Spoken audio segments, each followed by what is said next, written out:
오늘 하나님의 말씀 오후 시간에 좀 보겠는데 먼저 저희가 함께 오전의 말씀을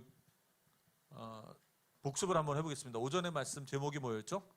다른 이름은 없다.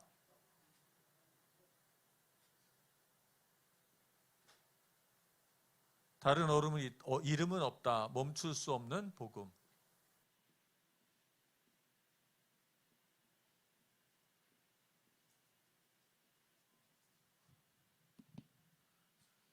이번 한 주간에도 하나님 말씀 붙잡고 승리하는 성도님들 되시기 바랍니다. 다른 이름은 없죠. 그리고 복음은 결코 멈추지 않습니다. 그 뜻은 내가 복음을 전하지 않는다면 다른 사람이 이 복음을 전할 것입니다. 하나님은 내가 하지 않으면 다른 사람을 통해서 그 일을 하세요. 근데 나는 그 하나님의 나라와 상관이 없는 인생이 되는 것입니다.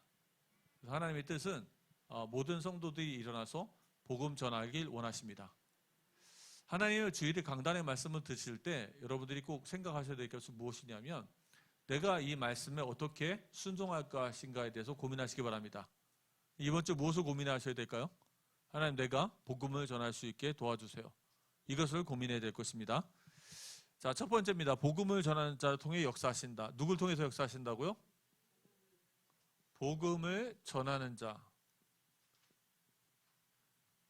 저희가 예전 단체에서 들었던 건 복음을 간직하기 때문에, 너가 복음이 있기 때문에, 복음을 간직한 자, 복음이 있어서 이렇게 얘기하죠. 그러나 정확한 워딩은 그게 아닙니다. 정확한 워딩은 복음을 간직한 자가 아니고요, 복음을 전하는 자입니다. 하나님이 복음을 전하는 자와 함께 하시고 복음을 전하는 자를 통해서 하나님의 역사를 이루어 가십니다. 예수님이 하신 말씀 있잖아요. 내가 너희와 항상 함께 있으리라. 우리가 타락의 길을 가고 디스코텍 가고 여기저기 술 먹으러 다니고 남자들 만나러 다니고 이런 타락의 길을 가는데 하나님이 너와 함께 하시겠다 하신 것이 아니죠. 너희는 가서 모든 민족으로 제자를 삼아. 그리하면 그 길을 가는데 내가 너희와 영원히 함께 할 것이다. 하나님이 우리에게 주신 최고의 약속인 것입니다. 그래서 하나님은 복음 전파자들을 통해서, 복음 전도하는 자들을 통해서 지금도 역사하고 계십니다.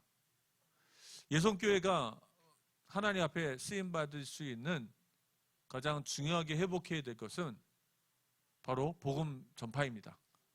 복음을 전하면 하나님이 역사하시는데요. 저희가 이제 백석단체에 가서 1월 초에 있었던 영성 수련회를 참석했습니다. 거기에 오셨던 강사 목사님들 두세 분이 전도에 대해서 얘기를 하는데요. 똑같은 간증이었어요. 복음 전도하는 걸 전 교인이 가서 복음을 전하는데 1개월, 2개월, 3개월, 8개월 정도, 9개월까지 아무 열매가 없답니다. 그런데 10개월부터 열매가 조금씩 나기 시작했대요. 세 분의 강사 정도가 거의 똑같은 말을 했고 또 그런 부분들은 제가 경험했던 바와도 일치합니다. 그래서 전도하면은 하나님이 역사하십니다.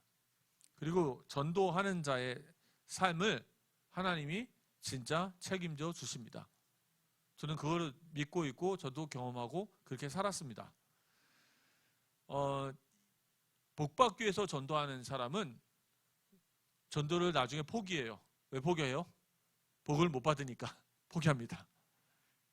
그런데 영혼을 사랑하고 하나님께 순종하기 위해서 복음을 전하는 자는 복을 못 받아도 복음을 계속 전합니다. 그런 사람들에겐 또 하나님이 더 큰 은혜를 주십니다. 하나님이 길들을 많이 열어주세요. 이게 조금 어떤 하나님과의 딜적인 관계, 주고받는 그런 교역의 관계가 될까봐 참 말하기 어려운 부분이지만 저는 100% 확신하는 게 있습니다. 하나님을 사랑하고 진짜 복음을 위해 살고 교회를 위해 진심으로 살았다면 하나님이 그 사람의 인생에 큰 복을 주십니다. 저는 그것을 1000% 확신합니다. 그런데 가장 중요한 것은 사람의 동기예요. 내 동기가 똑같이 겉으로 볼 때는 순종하는 것처럼 보일지라도 나의 의와 나를 드러내기 위해서 했던 일이라면 하나님은 결코 사람에게 속지 않으십니다. 그것은 하나님이 그런 사람에게 복을 주시지 않으세요. 그래서 하나님은 굉장히 철저하신 분이죠. 우리가 보는 것은 겉으로 보이지만 하나님은 모든 것을 다 알고 계십니다. 그래서 신자가 어려움에 겪고 이런 일이 많이 있을 수 있고 그 가운데 하나님의 계획들이 숨겨져 있고 우리를 인도하십니다. 그 가운데서 여러분이 꼭 기억하셔야 될 것은 진짜 우리가 복음을 위해 씨를 뿌렸다면 하나님이 그 열매를 우리에게 걷게 하실 줄 믿으시기 바랍니다. 그 뜻은 우리가 어떤 하나님을 위한 선행하는 일과 하나님을 위해 사는 일에 낙심하고 넘어지지 말라는 뜻입니다. 자, 두 번째입니다. 무슨 얘기 하셨죠? 두 번째는 예수 그리스도의 이름입니다. 예수 그리스도의 이름은 어떤 이름이요? 유일한 이름입니다. 이 뜻은 뭐냐면 유일하다는 게 무슨 뜻입니까? 그거밖에 없다는 거잖아요. 그러면 우리를 구원하시는데 어디로부터 구원하시는 걸까요? 자, 우리가 여러 가지 우리의 인생의 문제가 있을 수 있어요. 과거에 있었던 저희 단체 다락방 복음에 있어서 그들이 이렇게 하는 첫 번째 복음의 시작점은 뭐냐면 원래 인간은 하나님과 함께 있으면서 행복했다.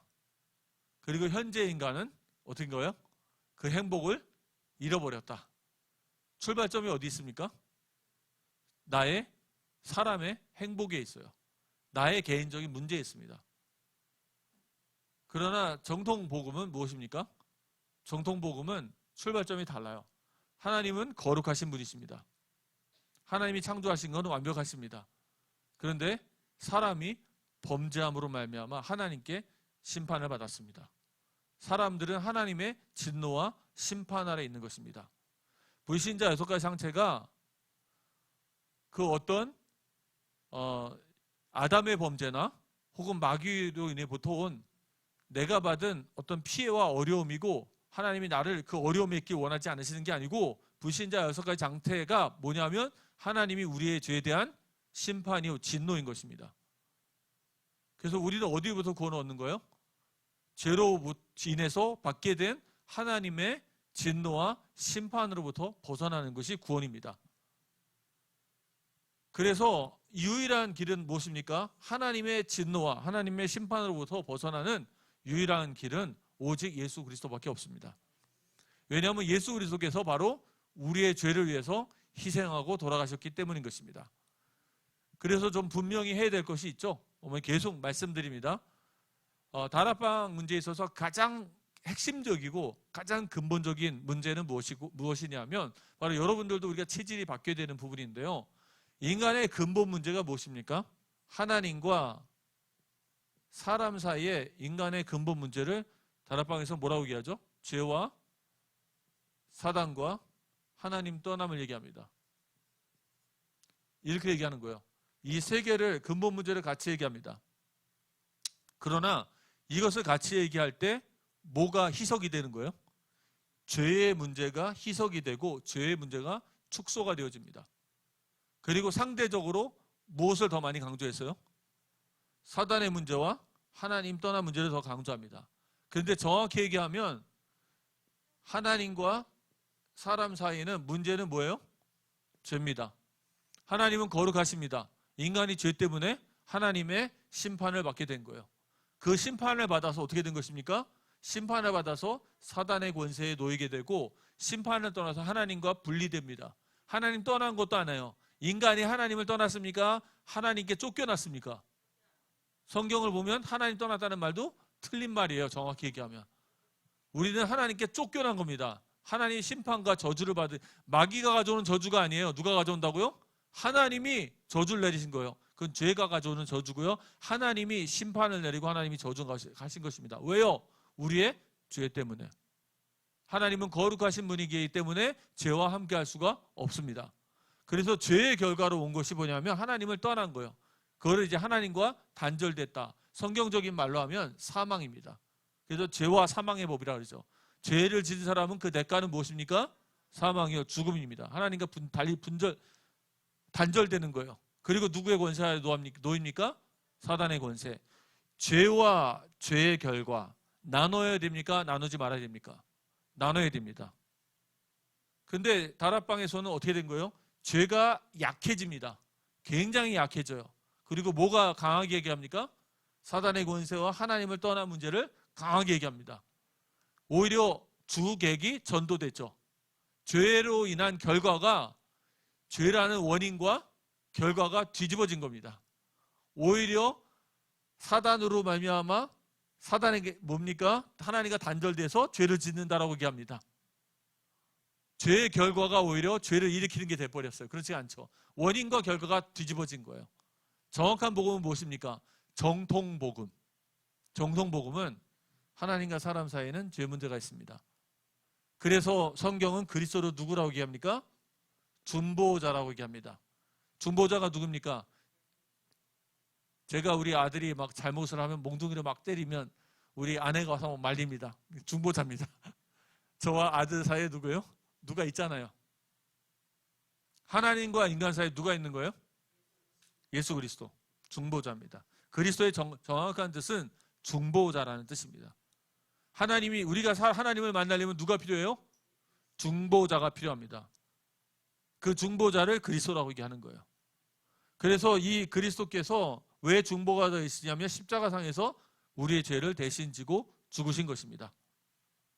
자기를 희생하심으로 우리가 다시 하나님과 만나 화목할 수 있는 길을 열어주신 거예요. 그 결과로 말미암아 우리가 하나님을 다시 만나기 위해서 생명을 얻게 됩니다. 생명을 얻게 되죠. 그 결과로 말미암아 우리는 사단의 권세에서 빠져나와 하나님 나라의 백성이 됩니다. 할렐루야. 그러면 인간과 사람의 문제는 무엇이라고요? 죄입니다. 그런데 다락방에서는 요거를 세 개를 같이 넣어주니까 모호하게 됩니다. 뭐가 모호하게 돼요? 죄라는 것이 모호하게 됩니다. 죄도 모호해지고요. 죄로 인한 결과가 오히려 주객이 전도되어지면서 사단이 더 강조됩니다. 그렇게 되니까 구원받고 나오고 이후의 삶에 있어서도 뭐가 약화됩니까? 성화가 약화됩니다. 내가 죄와 싸우면서 살아야 된다는 게 약해져 버리는 거예요. 그러면 오늘 얘기한 유일한 길. 자, 우리가 구원을 얻는다면 정확하게 얘기하면은 우리가 이런 사단에게 붙잡혀 있고 하나님과 단절돼서 많은 어떤 문제가 옵니까? 현실 문제가 오게 되죠. 그러면 우리 사람들은 관심이 어디 있습니까?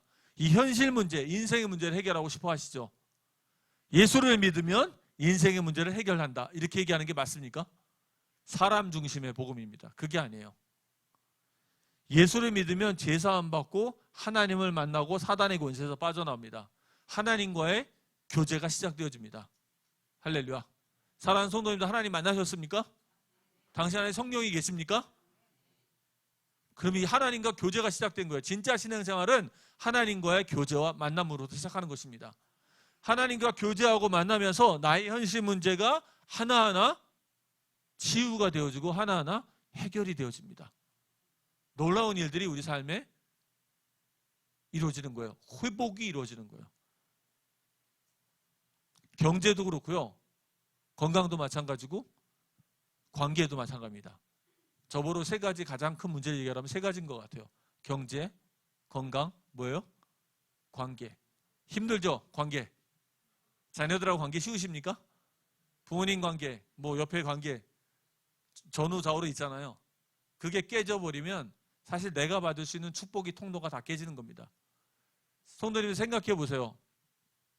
제가 저희 아내랑 마음에 안 들어갖고 저희 아내를 제가 언어폭력으로 다 반 죽여놓으면 여기 와서 예배드리다가 갑자기 눈물 뚝뚝 흘리면서 집에 가버리고 다음 달 이혼 서류 딱 쓰고 그러면 제가 사역이 제대로 될까요?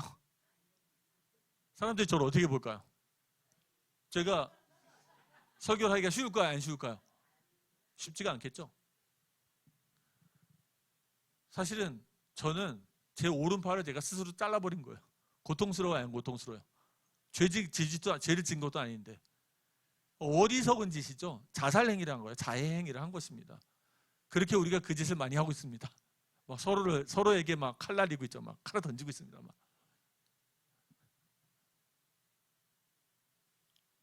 그런데 진짜 그게 이제는 그 원인이 알게 되는 거예요. 그 원인이 왜 그런 거예요? 우리 안에 있는 죄 때문에 그렇습니다. 더 정확히 얘기하면 우리 안에 있는 뭐라고요? 죄성. 하나님을 거역하고 자기중심적이고 하나님을 배신하고. 그래서 이제는 보는 눈이 달라져요. 자, 우리가 현실 문제에 딱 부닥치면은 예전에는 어떻게 생각했어요? 아, 마귀가 역사하는구나. 사단이 막는구나. 그죠? 그리고 막 사람들하고 갈등이 있으면 어떻게 해요? 아, 사단이 막 막는구나. 막 이렇게 얘기하잖아요. 그리고 아, 저 사람도 아직도 창세기 3장에 빠져갖고 아직도 저러고 있다. 이렇게 얘기하잖아요. 근데 지금은 보는 눈이 달라져요. 워딩도 달라집니다. 뭐예요? 아, 사람의 죄성들 다 드러나는 겁니다. 다 자기중심적인 죄성이 드러나는 거예요. 그래서 우리는 그리스도의 십자가가 필요한 것일 줄 믿으시기 바랍니다. 그래서 우리는 평생 그리스도의 성령의 능력을 위해서 죄와 싸우고 또 다른 사람에겐 관용을 베풀어줘야 하는 거예요. 이렇게 유일한 복음이 있습니다. 유일한 거. 예수 그리스도만이 우리가 죄사함 받고 하나님과 화목할 수 있는 유일한 길입니다. 이때 우리는 마귀의 권세에서 빠져나오고 현실 문제도 치유받을 수 있습니다. 그런데 죄에 대해서는 얘기하지 않고 뭐 사단에 빠져나오고 이제 뭐 사망에서 빠져나오고 영생하고 또 현실 문제에서 빠져나오고 그런데 죄에 대해서는 아주 그냥 살짝 얘기를 하면 그게 잘못된 거예요. 그렇게 되면 나는 피해자가 됩니다. 나는 아무런 잘못이 없는 피해자가 돼요. 내가 갱신하고 내가 회개할 것은 아무것도 없습니다. 그러나 하나님의 뜻은 우리가 갱신하고 회개하는 것을 믿으시기 바랍니다. 하나님은 우리가 성장하기 원하세요. 그래서 이제 예수 그리스도의 이름은 우리를 하나님 만나게 하는 유일한 길 되십니다. 왜냐고요? 죄를 사해 주기 때문에. 죄의 권세가 무너지면서 세 번째입니다. 뭐라고 말씀하셨죠? 전도의 이유가 되어줍니다. 오직 예수 그리스도의 이름만이 사람의 영혼을 구원하는 유일한 길이십니다. 그래서 우리가 밖에 나가서 이제 전도하는데요. 분명하게 선포해야 돼요. 뭐라고 선포합니까? 당신은 죄인입니다. 나도 죄인입니다. 죄인은 하나님의 심판을 받습니다. 나와 당신이 구원받을 길이 있습니다. 할렐루야. 그냥 이렇게 얘기하면 안 돼요. 나는 구원받은 하나님의 자녀. 너는 죄인. 그러면 이 사람들이 뭐라고 생각해요? 이렇게 보겠죠? 그리고 화가 납니다. 네가 죄인이다. 막 이렇게 얘기합니다. 그리고 뭐 내가 교회를 다녀봤는데 뭐 목사도 똑같더라. 뭐 권사도 똑같더라. 우리 옆에 뭐 장로들인데 다 똑같더라. 뭐 교회 다녀도 다 죄인이더라. 이렇게 얘기합니다. 어떻게 얘기되겠어요? 나도 죄인이고 당신도 죄인이고 모든 죄인인데 우리가 구원받을 길이 있습니다. 나는 그분을 믿고 내 죄사함 받았습니다. 당신도 예수를 믿으면 죄사함 받아 구원을 받을 수 있습니다. 하나님의 자녀가 될 수 있습니다. 그분을 만나길 원합니다. 당신의 인생 문제도 중요한 게 아닙니다. 인생 문제 해결이 중요한 게 아니에요. 더 중요한 것은 당신의 죄사함 받고 하나님의 심판과 침판과 진노에서 벗어나야 합니다. 예수를 만나십시오. 예수를 믿으십시오. 할렐루야. 우리가 이제 복음을 정확히 증거해 드리겠죠. 이게 바로 정통복음입니다. 그러면 정통이 무슨 뜻이에요? 정통. 정통과 전통이라는 건 다릅니다. 정통이라는 것은 계속 흘러내려온 복음이에요. 그러면 정통이라는 뜻은 무엇이냐면 사도 시대로부터 2000년 동안 지금부터 계속 전달되어 내려온 복음인 것입니다. 그래서 한번 말씀을 보겠습니다. 고린도 전서 15장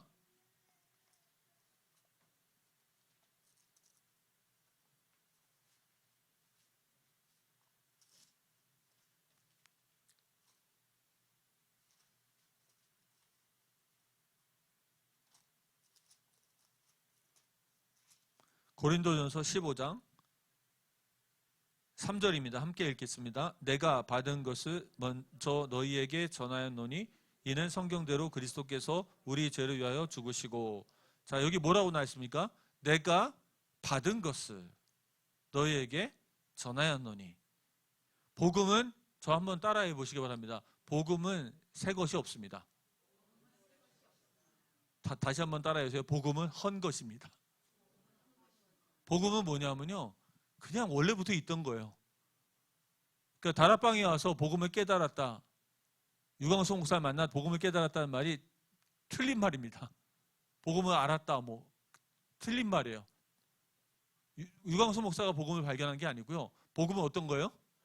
원래 있던 게 계속 누가 누구에게 전했고 그 사람이 또 다른 사람에게 전했고 계속 내려온 겁니다. 그 복음을 뭐라고 한다고요? 정통이라고 하는 거예요.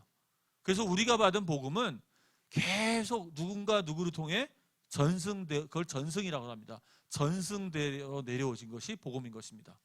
그래서 한번 갈라디아서 1장을 보겠습니다.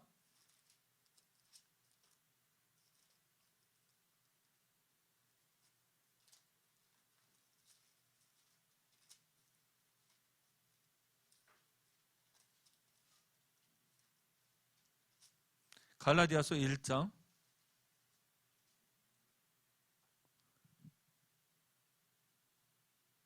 8절 9절입니다. 함께 읽겠습니다. 그러나 우리나 혹은 하늘로부터 온 천사라도 우리가 너에게 전한 복음 외에 다른 복음을 전하면 저주를 받을지어다.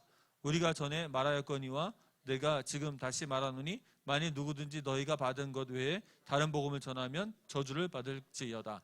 무슨 뜻이에요? 복음은 계속 누군가 나한테 전해줬고 내가 또 전달하고 전승되어져 있는 정통 복음이고, 그 외에 다른 복음은 어떤 복음이에요? 새 복음입니다. 새로운 거예요. 다른 내용입니다. 그건 뭐라고요? 그걸 이단이라고 하는 것입니다. 그래서 이 정통 복음이 있는 거예요. 그 정통 복음에서 사람과 인간 사이의 문제는 뭐라고요? 죄입니다.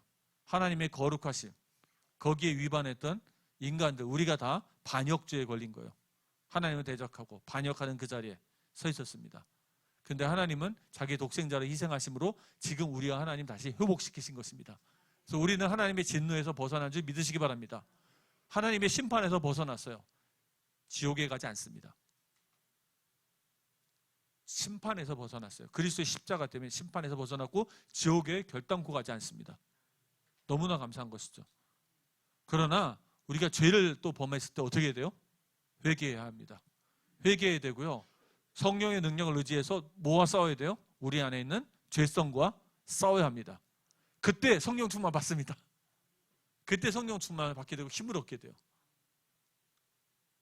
근데 자범죄를 아무리 많이 줘도 너가 회개하지 않고 그래도 구원은 바뀌지 않는다 하면 그것은 잘못된 것입니다.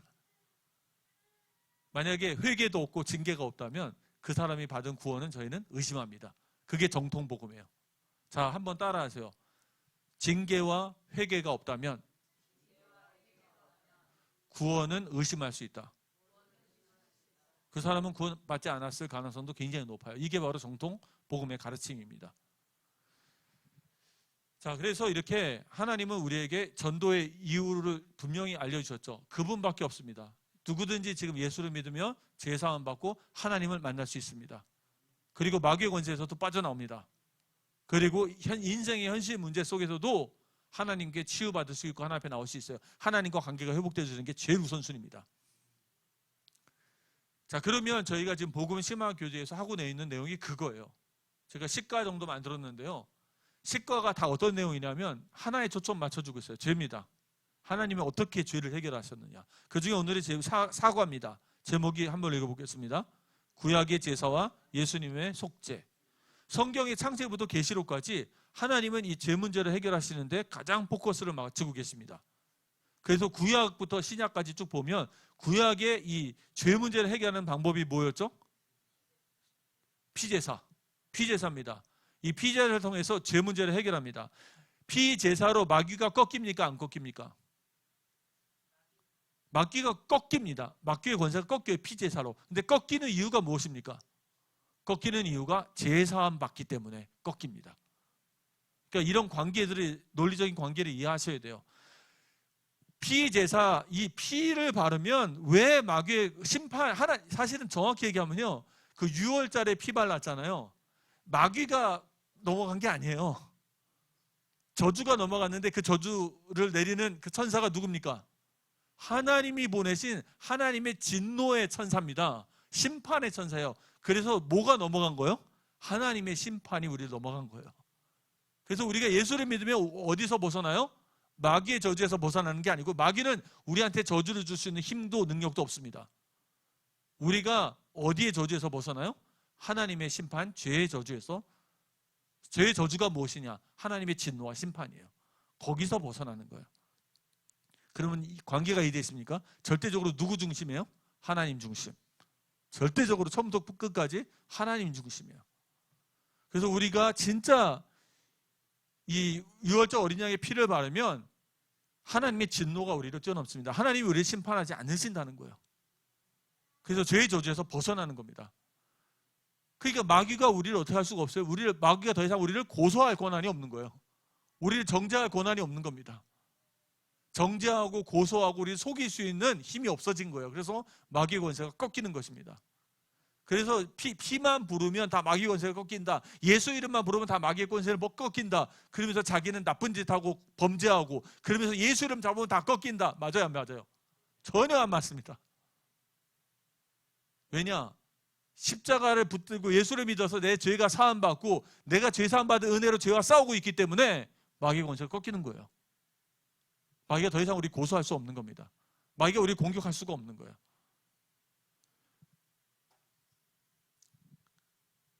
그래서 첫 번째입니다. 구약에는 하나님을 만나려면 어떻게 됩니까? 피제사가 있어야 되죠. 그래서 1번입니다.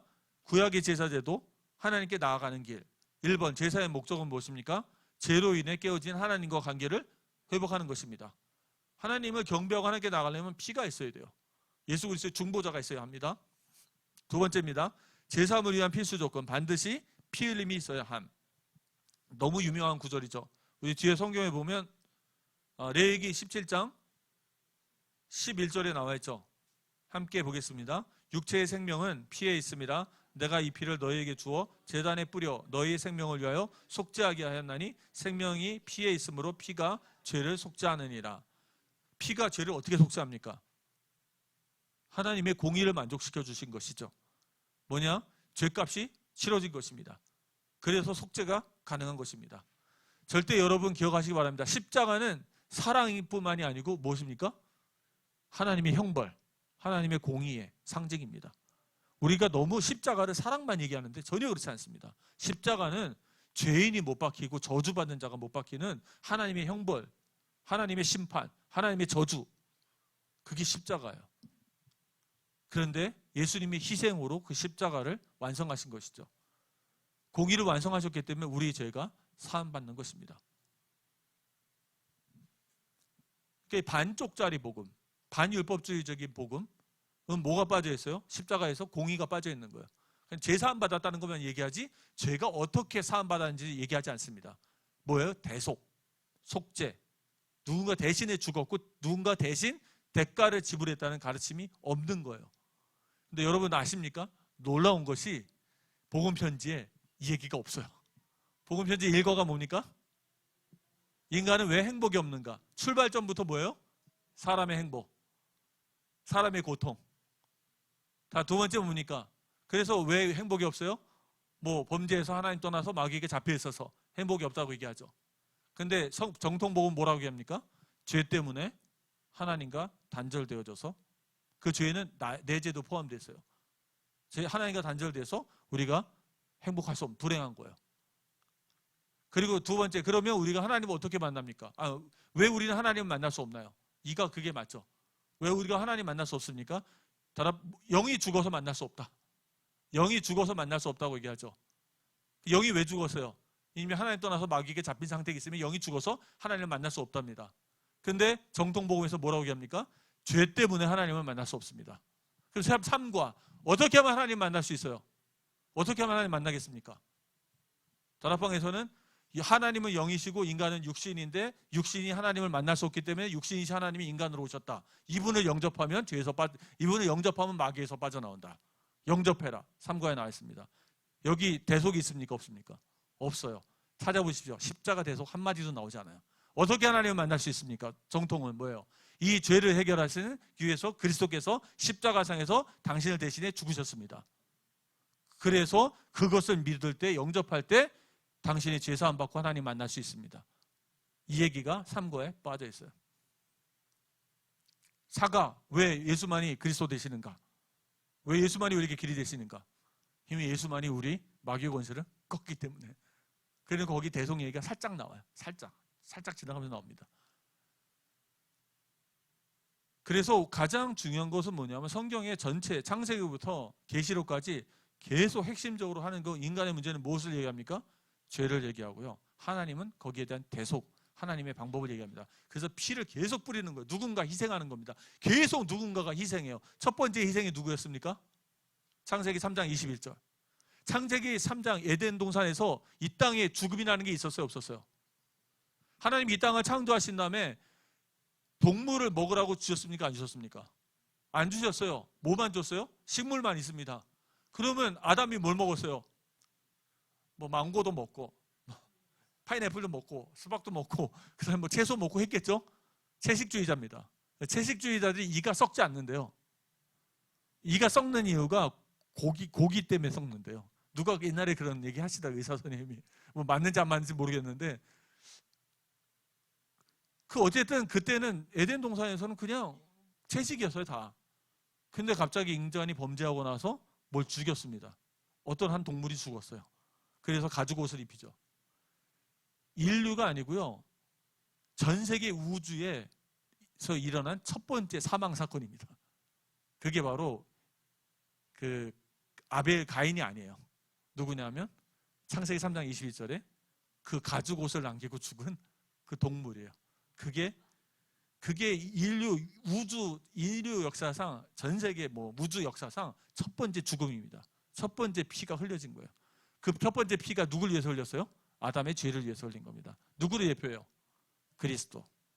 그때부터 지금까지 계속 죽습니다. 제사들이 계속 드려진 거예요. 언제까지요? 예수님이 완성할 때까지. 십자가상에 들어질 때까지 구약에서 계속 죽입니다. 제가 이제 서장 그 티베트 지역 애들하고 한 일주일 살았는데 티베트 지역 애들이 이 치즈 냄새가 엄청 독해요. 같이 있으면.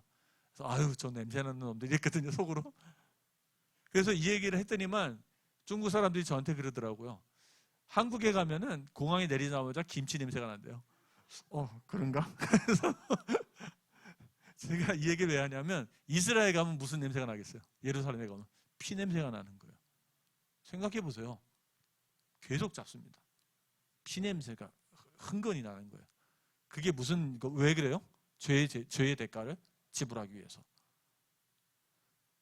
자, 그래서 구약에는 5가지 제사를 주셨습니다. 레위기 1장에서 7절인데 이걸 다 할 수는 없고 간단하게 한번 보시겠습니다. 5가지 제사가 무엇이 있죠? 번제, 소제, 화목제, 속건제, 속죄제, 속건제입니다. 자, 번제를 봅시다. 번제는 뭐예요? 그 죄물의 모든 것을 다 불살라 드리는 것입니다. 그것은 무엇을 얘기합니까? 다 드리는 거예요. 다. 그 더러운 것만 빼고 똥 이런 것만 빼고요. 다 불살라 드리는 겁니다. 껍데기부터 시작해갖고 다 불살라 드리는 거예요.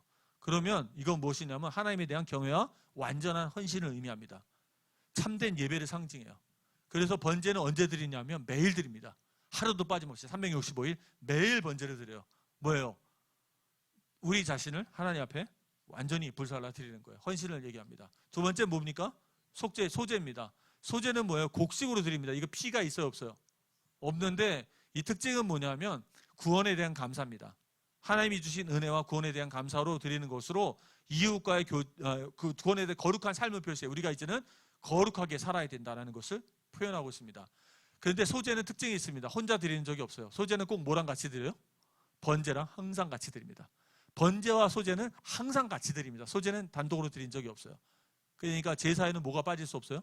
피가 결코 빠지지 않습니다. 세 번째는 화목제입니다. 화목제는 만약에 여러분이 특별한 감사거리가 있으면 그때 특별하게 드리는 거예요. 그런 특별한 은혜에 대한 감사로 드리는 제사고요. 이것은 어떻게 하는 거예요? 먹고 남은 거, 하나님께 드리고 남은 건 또 다른 사람과 공유하는 것입니다. 지난번에 우리 목사님이 청년들한테 피자를 쏘셨거든요. 그게 화목제입니다. 그게 화목제예요. 저도 중국에서 저희 1년 하면 매년 첫 해 사역자 모임 하거든요. 한 30-40명 모이면 제가 저녁을 쏩니다. 저녁을 쏘면 그게 뭐예요? 화목제입니다. 제가 일부분은 하나님께 헌금으로 드리고요. 또 남은 부분은 우리 동역자들과 함께 식사를 나눠요. 그게 화목제물입니다. 여러분 아이들이 장가를 갔다 시집을 갔다 혹시 목사님한테 개인적으로 헌금하세요? 감사헌금? 교회에다 감사헌금 하시고요. 목사님과도 이렇게 하잖아요. 그게 뭔지 아세요? 그게 화목제예요. 감사를 하나님께 드리고 또 형제자매와 나누는 것입니다. 그리고 혹시 너무 감사하면 교회 안에 어려운 사람이 있으면 그 사람과도 나눌 수 있겠죠. 가난한 사람이 있다면. 그것이 화목제고요. 그리고 속죄제는 무엇입니까? 내가 죄를 범한 구체적인 범죄가 있으면 그것 때문에 하나님께 속죄 제물을 올려드리는데요. 특별히 어떤 성격을 갖고 있죠? 형사적인 형사법, 그러니까 형사소송이라고 그러죠. 형사에 관계된 일이 관계되어 있습니다. 그래서 계명을 어긴 형사법과 관계되어져서 죄를 덮고 용서하기 위해서 하나님과 관계를 회복하기 위해서 드리고요. 자, 속건제가 있습니다. 속죄제와 속건제는 똑같이 감사제입니다. 그리고 소제와 화목제도 똑같이 감사제예요. 근데 특징이 다 차이점이 있다면 소제는 뭐예요? 소제는 항상 번제와 같이 드리는 감사제입니다. 그래서 저는 헌금을 어떻게 드리는 줄 아세요? 이 번제는 주일헌금입니다. 그리고 이 소제는 뭐예요? 감사헌금입니다. 저는 매번 주일날 헌금 드릴 때 두 개를 같이 드립니다. 매번. 거기에다가 제가 특별하게 우리 좋은 일이 있거나 감사할 일이 있으면 어떻게 해요? 화목제를 또 올려드립니다. 그래서 어떤 헌금이 있어요? 번제와 소제와 화목제가 있습니다. 예를 들어서 추수감사주일 헌금은 뭔지 아세요? 화목제 헌금이에요. 그래서 따로 저는 그걸 드리는 거예요, 하나님 앞에. 그래서 번제 드리고, 그러니까 뭡니까? 주일 헌금, 평소에 감사 헌금, 그 다음에 따로 추수감사주일 헌금인 거 이렇게 드려요. 자, 빠집니까 안 빠집니까? 이 제물들이 제사들 특징이 뭐냐면 뭐 드린다고 나머지 빼는 게 없어요. 그 위에상 같이 드리는 겁니다. 계속 덧붙여서 드리는 거예요. 빠지는 게 아닙니다. 헌금은 이번 주에 내가 11조 냈으니까 주일 헌금 안 드리다 그런 게 아니고요. 내가 추수헌금 드렸으니까 내 주일 헌금은 안 한다 이런 게 아니에요. 헌금은 계속 쌓여서 계속 나가는 거예요. 그리고 속건제는 뭡니까? 속건제는요, 똑같이 속건제나 속죄제가 똑같이 뭐예요? 감사제입니다. 감사가 아니고 속죄제입니다. 속건제도 속죄제예요. 근데 특징이 달라요. 어떤 뭐라고요? 민사는 주로 뭐예요? 민사는 사람과 관계잖아요.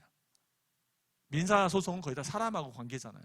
그래서 이런 것들은 뭐냐면 내가 그 사람에게 피해를 보상하고 그 사람과의 관계를 회복하는 데 목적이 있어요. 정당한 피해를 보상하고 관계를 회복하고 또 하나님과 관계를 회복합니다. 자, 그러면 밑에 말씀 보겠습니다. 번제와 소제는 뭐죠? 자주 함께 드렸고 화목제와 속건제와 속죄제는 번제를 기초로 뭐예요? 추가된 겁니다. 일이 있을 때만 드리면 돼요. 항상 번제와 소제 드리시기 바랍니다. 매번 주일날 주일헌금만 드리지 마시고 뭘 같이 드려요? 감사헌금 같이 드려요. 평소에 감사한 겁니다. 그러니까 평소에 항상 드리는 감사. 이거는 뭐냐면 구원에 감사하는 거예요. 구원에 감사하는 거고 내게 주신 평소에 모든 애 범사에 감사하는 겁니다. 그러다가 특별히 감사할 것이 있으면 특별한 것이 있으면 화목제로 드리시고요. 혹시 여러분이 범죄했다 그러면 뭘 드리세요? 속건제도 거기다 더 얹혀 드린 겁니다. 속죄제. 혹시 내가 다른 사람한테 잘못한 게 있으면 어떻게 해야 돼요? 거기에 하나님께 속죄제 드리고 그 사람에게 변상도 해야 되는 겁니다. 자, 모든 제사는 뭐로 동반해요? 피를 동반함으로 제사는 곧 속죄의 표시입니다. 하나님과 화목하고 이웃과 화목하려면 뭐가 사함받아야 돼요? 죄를 사함 받습니다. 특히 속건제에서 보면 이것은 누구를 대상으로 포함되어 있다고요? 내 주변에 살아. 그러면 내 주변의 사람이 나를 용서해 주겠죠. 제가 말씀드렸죠. 저희는 중국에 있는 교회가 어떤 한 친구가 중요한 사역자가 그 여자가 있었잖아요. 지금 1년 반이 지났는데 제가 확인하는 게 있어요. 야, 네 마누라가 너 용서해 줬니? 하니까 용서는 해줬대요. 그래서 제가 기도하고 있습니다. 그 아내한테 제가 걔 1대1로 만나서 그 남편을 진심으로 용서하는지 제가 물어보려고 그래요. 만약에 진심으로 용서한다면 앞으로 다시는 과거의 일을 입 밖으로 내지 말라고. 진심으로 용서한다면 너도 잊어버리고 하나님께 맡겨드리라고. 그래서 관계가 많이 회복되어지고 지금 굉장히 관계가 좋아졌거든요. 남자도 많이 노력을 했어요. 자기도 다 노력을 해서 이 문제들이 해결이 되어지고 있는데, 그러면 여기서 그 가장 중요한 것은 속건제를 드리고 상대방에 있어서 용서를 구하고 관계가 회복되어지는데 키가 있는 거예요. 그러니까 단순히 나하고 하나님 관계가 오케이라고 다 끝나는 게 아닙니다. 성경에서 굉장히 강조하는 게요. 예수님이 말씀하셨죠. 뭐라고 얘기합니까? 너희는 서로 사랑하라. 예성교회는 서로 사랑하고 하나 되시기 바랍니다. 자, 한번 물어볼게요. 함께 가는 게 쉽습니까? 안 쉽습니까? 절대 안 쉽습니다. 함께 가는 게 진짜 안 쉬워요. 성격이 급한 사람은 함께 가기 더 힘듭니다. 근데 함께 가는 게 하나님 뜻인가 아닌가요? 하나님 뜻입니다.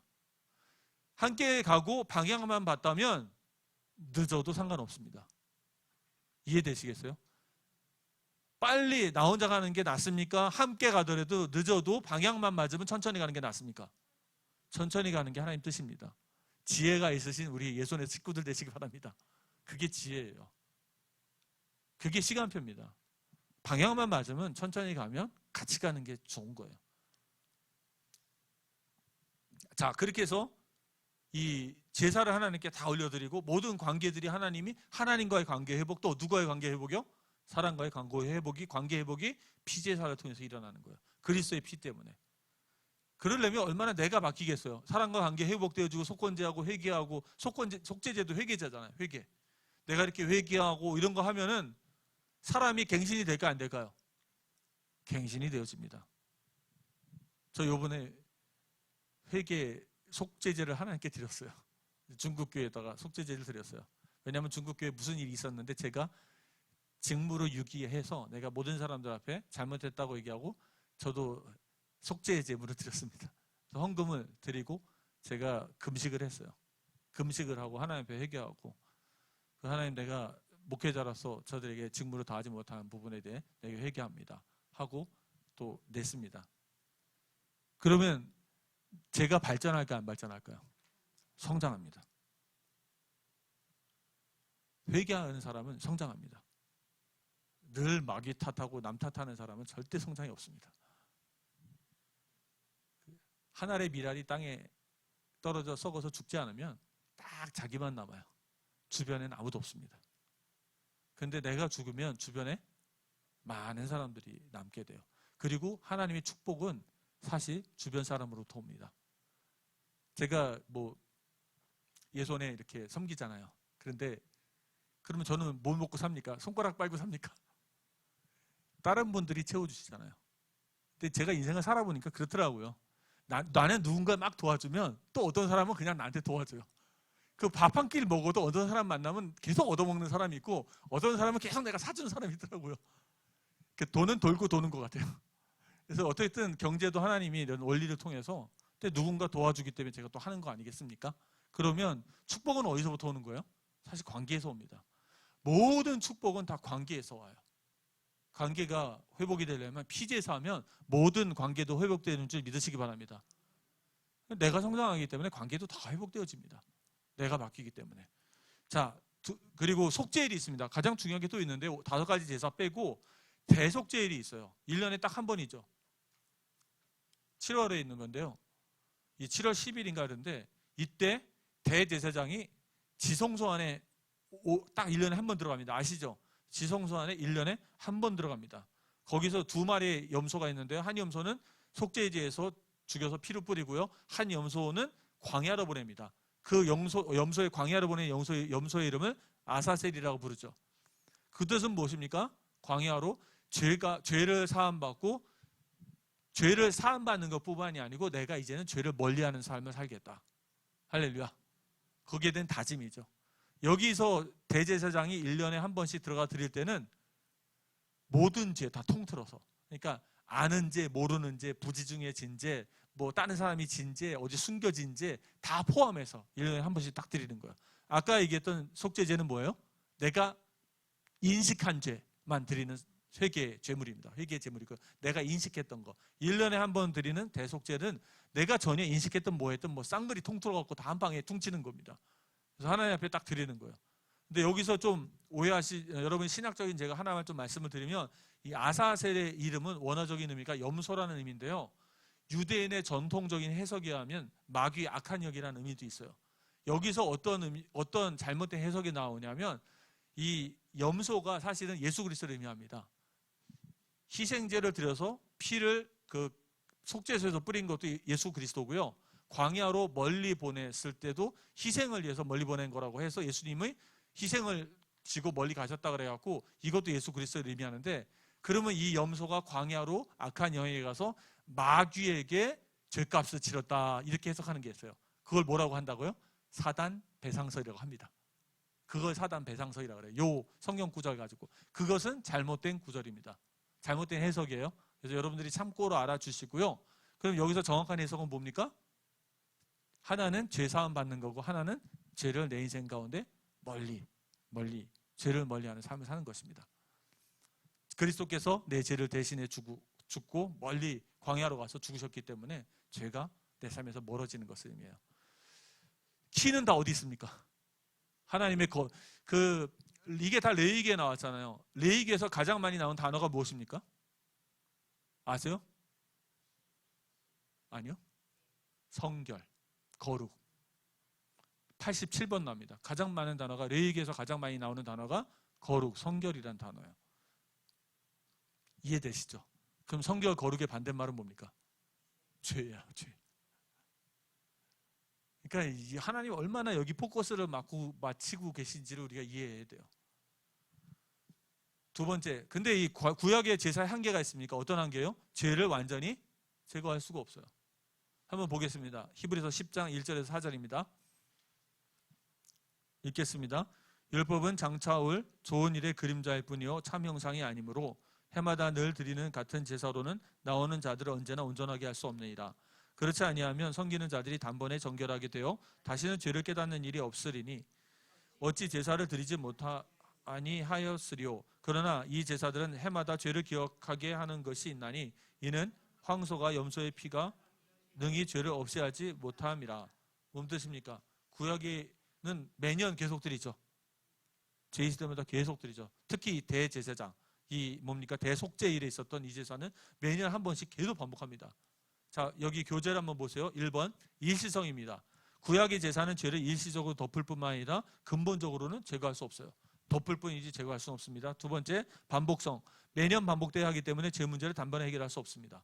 매년 반복하죠. 세 번째, 제한성. 짐승의 피는 상징적으로만 죄를 덮을 수 있을 뿐 양심을 깨끗하게 할 수가 없어요.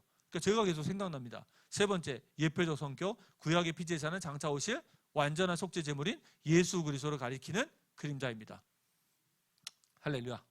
그것이 이제 구약의 한계죠. 세 번째입니다. 그래서 이 구약이 했던 것이 신약에 성취되어집니다. 성취는 예수님의 십자가, 예수님의 속죄입니다. 구약 제사의 완전한 성취입니다. 1번, 예수님이 완전한 대제사장이 되십니다. 맞죠? 2번입니다. 죄 없으시기에 자신을 위한 제사가 필요 없습니다. 제사장들은 제사 드리기 전에 꼭 순서가 있어요. 뭐냐면 되게 복잡해요. 뭐냐면 먼저 나 자신을 위해서 속죄제를 드려요. 번제 드리고. 번제 얘기했죠. 속죄제만 따로 드릴까요? 안 드릴까요? 속건제만 따로 드릴까요? 안 드릴까요? 안 드려요. 번제와 소제의 기초하에 속죄제가 끼고요. 혹은 속건제가 끼는 겁니다. 번제와 소제 없이 화목제만 혹은 속건제와 속죄제만 드려지는 경우는 없습니다. 앞에 두 제사가 기본으로 껴있고요. 그 위에 제사가 드려지는 거예요. 그래서 이렇게 제사가 드려질 때 그래서 죄가 없으시기에 그분은 자기를 위해서 그렇게 그 복잡한 제사를 안 드려도 돼요. 만약 옛날에 구약의 제사들 어떻게 했어요?